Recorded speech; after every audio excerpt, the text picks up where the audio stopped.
अक्सर आपने देखा होगा कि जब किसी आदमी की मौत होती है तो उसके घर वाले, रिश्तेदार, मोहल्ले वाले सब लोग मिलकर उसकी अर्थी को 4 कंधों पर उठाते हैं। ये दृश्य हम रोज देखते हैं, लेकिन उसके पीछे कौन सा रहस्य चलता है ये बहुत कम लोग जानते हैं। लोग समझते हैं कि बस रस्म है, परंपरा है, लेकिन असलियत इससे कहीं अधिक गहरी, अद्भुत और चौंकाने वाली है। आज जो बात आप पढ़ने जा रहे हो भक्तों, वो शायद आपने पहले कभी नहीं सुनी होगी।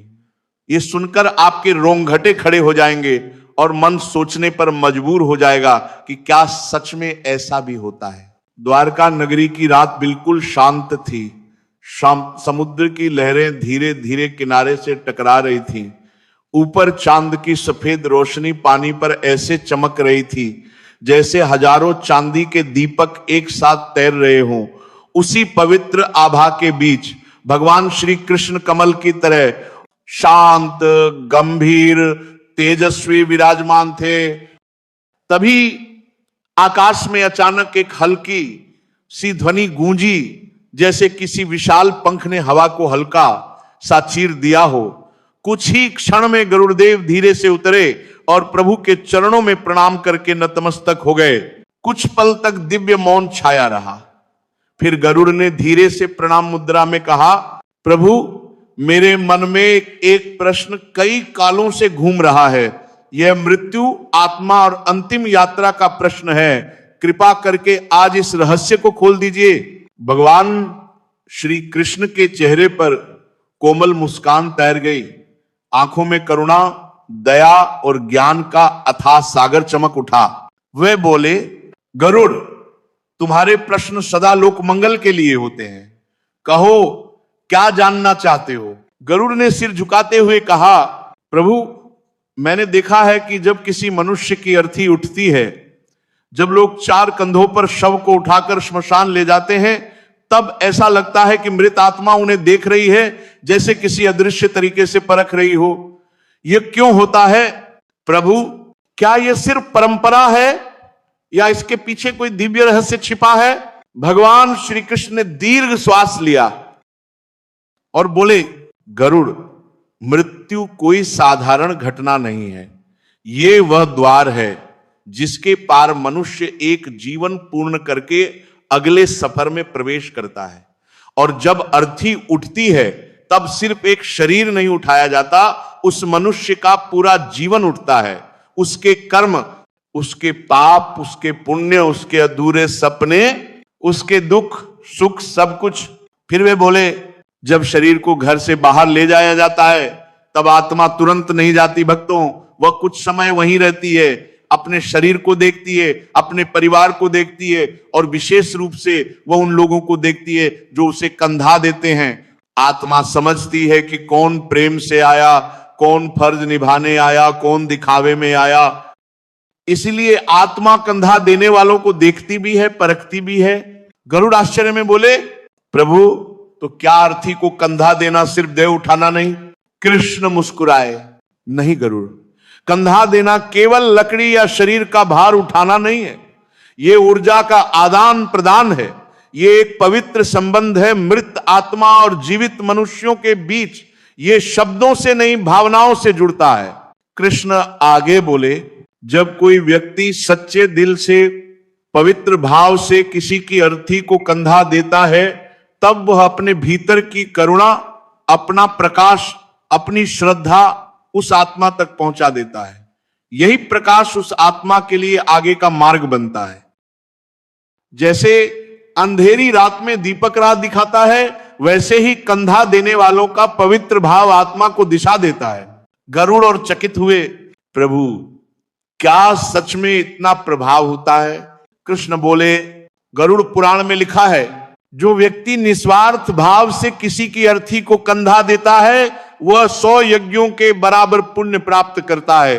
क्योंकि यह कार्य शरीर से नहीं, हृदय से होता है। यह किसी को विदाई नहीं, बल्कि उसके अगले जन्म की ओर प्रकाश देना होता है। गरुड़ ने आगे पूछा, प्रभु, आत्मा कंधा देने वालों को परखती क्यों है? वह तुरंत आगे क्यों नहीं जाती? कृष्ण बोले, आत्मा अचानक हुए परिवर्तन को तुरंत समझ नहीं पाती। पूरा जीवन जिस शरीर में बिताया उसे छोड़ते ही वह भ्रम में होती है। उसे दिशा चाहिए और वही दिशा अर्थी देती है। चार कंधे सिर्फ शरीर नहीं उठाते, वे आत्मा के लिए चार दीपक जलाते हैं। गरुड़ की सांसें तेज हो गईं। उन्होंने पूछा, प्रभु यदि मृतक को चार कंधे ही न मिले तो? कृष्ण का चेहरा गंभीर हो गया। उन्होंने कहा, गरुड़ यह प्रश्न सरल है पर उत्तर अत्यंत गहरा और पीड़ादायी है। सुनो, मैं तुम्हें एक सत्य कथा सुनाता हूं। कृष्ण ने कहना प्रारंभ किया। बहुत समय पहले पाटलिपुत्र में धनीराम नाम का व्यक्ति रहता था। नाम धनीराम था पर हृदय से निर्धन। धन का इतना अभिमान कि उसने धर्म को पैरों तले कुचल दिया। ब्राह्मणों का अपमान करता, गरीबों का तिरस्कार करता, माता पिता का श्राद्ध तक नहीं किया। उसके जीवन में न करुणा, न दया, न धर्म कुछ भी नहीं था। लेकिन उसकी पत्नी रूपवती बिल्कुल विपरीत स्वभाव की थी। दयालु, विनम्र, धर्मपरायण, मंदिर में सेवा करती, गरीबों को भोजन कराती और अपने पति के पाप को मिटाने के लिए छिपकर दान पुण्य करती। उसे विश्वास था कि पुण्य ही पापों को गलाने की अग्नि है। एक दिन नगर में महामारी फैली, लोग मरने लगे, लेकिन धनीराम ने किसी की सहायता नहीं की। अंत में वही बीमारी उसे लगी और मृत्यु के समय वह भय में डूब गया। परंतु मृत्यु में मनुष्य के साथ केवल उसके कर्म ही जाते हैं। गरुड़ ने पूछा, प्रभु उसके मरने पर क्या हुआ? कृष्ण बोले, तभी असली रहस्य शुरू हुआ। जब धनीराम मरा तो नगर के लोगों ने उसकी अर्थी को कंधा देने से इनकार कर दिया। सबने कहा, जिसने जीवन भर किसी का सम्मान नहीं किया, उसकी आत्मा को मार्ग देने का धर्म हम क्यों करें? रूपवती रोई, विनती की, पर किसी का मन नहीं पिघला। अंत में बहुत प्रयास के बाद केवल 3 कंधे मिले। चौथा कंधा देने वाला कोई नहीं। और जैसे ही अर्थी बीच रास्ते रुकी, वातावरण अचानक भारी हो गया। पेड़ कांपने लगे, हवा में अजीब घुटन फैल गई। रूपवती ने देखा धनीराम की आत्मा अर्थी के पास व्याकुल होकर चक्कर लगा रही थी। काले धुएं से घिरी हुई, जैसे किसी अदृश्य बेड़ी में झकड़ी हो। वह कुछ कहना चाहती थी पर आवाज कंपन बनकर हवा में खो जाती थी। गरुड़ कांप उठे, प्रभु क्या आत्मा वास्तव में ऐसे फंस जाती है? कृष्ण बोले, हाँ गरुड़, जब तक अर्थी पूरी विधि से आगे नहीं बढ़ती, आत्मा भी आगे नहीं बढ़ती। वह भ्रम में रहती है, न स्वर्ग पहुंचती है, न यमलोक, न पुनर्जन्मा। वह अधर में अटक जाती है। समय के साथ प्रेत बन जाती है, बेचैन, असहाय और दिशाहीन। गरुड़ का हृदय कांप उठा। प्रभु फिर क्या हुआ? कृष्ण बोले, रूपवती पूरे नगर में विनती करती फिरी, मेरे पति ने गलतियां की हैं पर उसकी आत्मा को मत दंड दो। लेकिन किसी ने बात न मानी। तभी एक युवा साधु आगे आया। उसकी आंखों में तेज था, हृदय में करुणा। वह बोला, मेरा धर्म दया है, मैं चौथा कंधा दूंगा। किसी आत्मा को भटकने देना पाप है।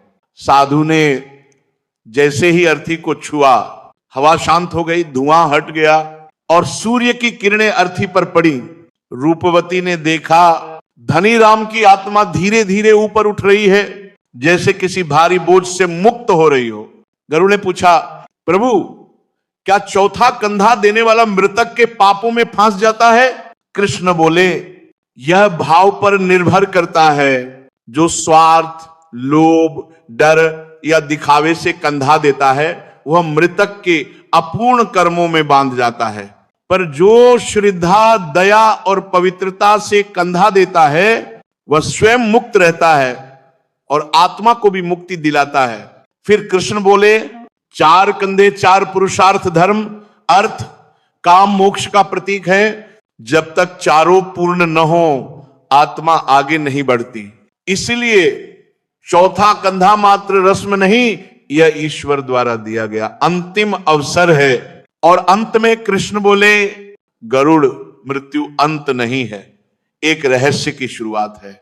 जो किसी आत्मा का सम्मान करता है, उसकी अंतिम यात्रा सरल करता है। वह भी जीवन में अदृश्य रूप से संरक्षण, प्रकाश, और दिव्य बल प्राप्त करता है।